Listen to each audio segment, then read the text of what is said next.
여러분 안녕하십니까? 내 몸 안에 준비된 의사를 전하는 사랑과 생명입니다.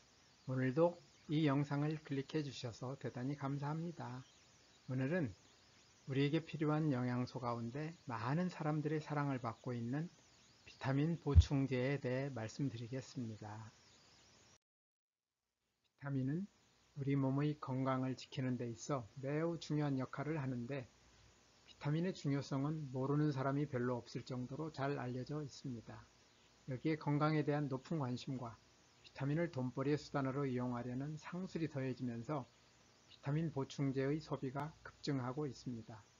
미국의 경우 성인의 반 이상, 65세 이상 노인의 70%가 비타민이나 미네랄 보충제를 먹을 정도로 비타민 보충제의 소비가 많고, 우리나라도 최근 질병관리청의 국민건강영양조사에 따르면 식이보충제 복용 경험률이 2010년 40%에서 2018년 49.8%로 증가하였는데, 이러한 보충제 사랑이 건강에 얼마나 기여할까요? 비타민은 미네랄과 함께 세포의 정상적인 기능과 성장에 반드시 필요한 필수 영양소로 화학적으로는 탄소를 포함하고 있는 유기화합물입니다. 13종류가 있는데 종류별로 기능이 다르며 적은 양이 필요하지만 사람의 몸에서는 햇빛을 받아 만들어지는 비타민 D를 제외하고는 대부분 만들어지지 않기 때문에 음식으로 섭취하여야 하는데, 부족할 경우 심장질환이나 각종 암, 골다공증과 같은 심각한 문제가 생깁니다.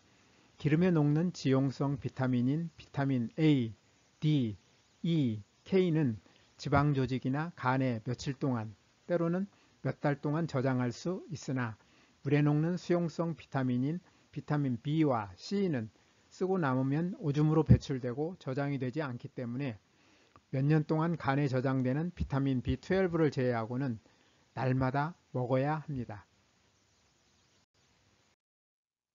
비타민이 우리 몸의 건강을 지키는 데 있어 매우 중요한 역할을 하는 점과 부족할 경우 여러 가지 심각한 문제가 생기는 점을 감안할 때 비타민을 필요한 만큼 섭취하는 것이 매우 중요한데, 비타민은 다양한 과일과 채소, 통곡식을 충분히 먹는 방법으로 섭취하는 것이 가장 좋은 방법입니다. 모든 영양소는 음식을 통해서 섭취하는 것이 가장 바람직하다는 것은 영양학의 기본이며 여기에는 아무런 이견이 없습니다. 특히 이런 식품에는 비타민뿐만 아니라 식이섬유와 항산화제를 포함하여 중요한 영양소가 모두 충분히 들어있으므로 다른 영양소까지 함께 섭취할 수 있어 더욱 좋습니다. 그런데 세상에는 왜 비타민 보충제를 권하는 사람들이 많을까요?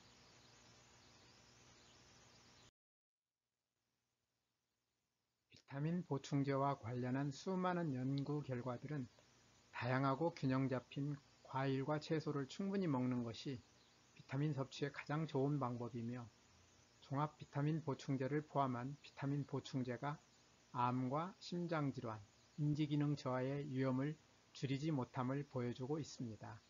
비타민 A와 E 보충제는 일반적으로 건강한 사람들에게 건강상의 이점을 제공하지 않으면서 사망률을 높일 수 있으며, 특히 대용량의 어떤 비타민 보충제들은 오히려 건강에 해로운 사례도 있습니다.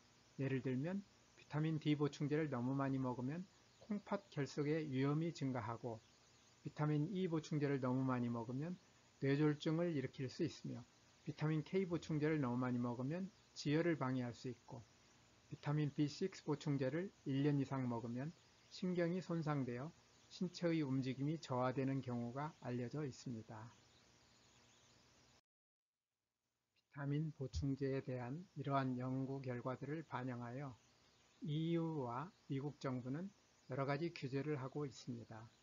유럽연합 EU는 비타민 보충제에 대하여 비타민 결핍을 방지하기 위하여 필요한 권장 섭취량과 과잉 섭취로 인한 부작용을 방지하기 위하여 필요한 최고 섭취량의 한도를 정하는 한편, 판매되는 대부분의 비타민 보충제는 이 한도에 근거를 둔 일일 최대 복용량을 초과하지 못하도록 하고, 이 한도를 초과하는 비타민 보충제는 잠재적인 부작용 때문에 비타민 보충제가 아닌 처방 또는 비처방 의약품으로 취급하도록 규제하고 있고, 또한 안전성이 입증된 보충제만 처방 없이 판매할 수 있도록 규제하고 있습니다.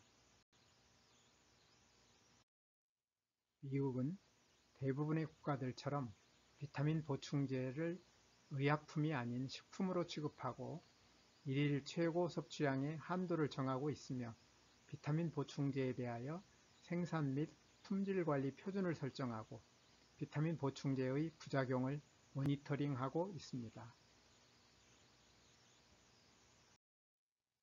앞에서 살펴본 것처럼 비타민은 다양한 과일과 채소와 같은 음식을 통하여 충분히 섭취할 수 있으며, 이것이 부작용이 없는 가장 좋은 방법입니다. 그런데 우리 주변에는 왜 비타민 보충제를 많이 먹어야 좋다고 하는 사람들이 많을까요? 저는 기본적으로 두 부류가 있다고 생각합니다. 한 부류는 비타민 보충제를 돈벌이로 이용하는 사람들이고, 또 한 부류는 잘못 알고 있는 사람들입니다. 비타민 보충제를 돈벌이의 수단으로 이용하는 사람들에 대해서는 설명이 필요 없고, 잘못 알고 있는 사람들 사례를 한번 이야기해 볼까요? 어떤 사람이 과일과 채소를 좋아하지 않아 괴혈병으로 고생하다가 비타민C 보충제를 먹었다고 가정해 봅시다. 부족하던 비타민C가 공급되면 괴혈병은 물론 비타민C 부족으로 인한 모든 증상은 개선될 것입니다. 이럴 때 비타민C 보충제가 정답일까요? 그렇지 않습니다. 과일과 채소를 충분히 먹으면 비타민C뿐만 아니라 과일과 채소에 많이 들어있는 영양소가 부족하여 생겼던 모든 증상이 개선될 것입니다. 이럴 때 비타민C 보충제를 먹는 것이 정답이 아니고 과일과 채소를 충분히 먹는 것이 정답이라는 뜻입니다. 비타민이 부족할 우려가 높은 경우에는 일시적으로 또는 일부 비타민 보충제의 도움을 받을 수 있습니다. 어떤 이유로 과일과 채소를 충분히 먹을 수 없거나, 비타민 흡수 능력이 떨어지는 어떤 질병을 앓고 있거나, 햇빛을 쬐기 어려운 건강상 이유로 비타민 D가 결핍될 우려가 높은 경우 등이 그 예가 될 수 있는데, 이럴 경우에도 가능하면 과일과 채소 등 음식을 통하여 비타민을 섭취하도록 노력하고 보충제의 이용은 최소화하는 것이 바람직합니다. 이 영상을 시청하시는 모든 분들 항상 건강하시기를 기원하며 오늘 영상은 여기에서 마치겠습니다. 오늘도 끝까지 시청해 주셔서 대단히 감사합니다. 다음에 더 좋은 영상으로 찾아뵙겠습니다. 여러분의 소중한 의견을 남겨주세요. 구독과 좋아요 부탁드립니다.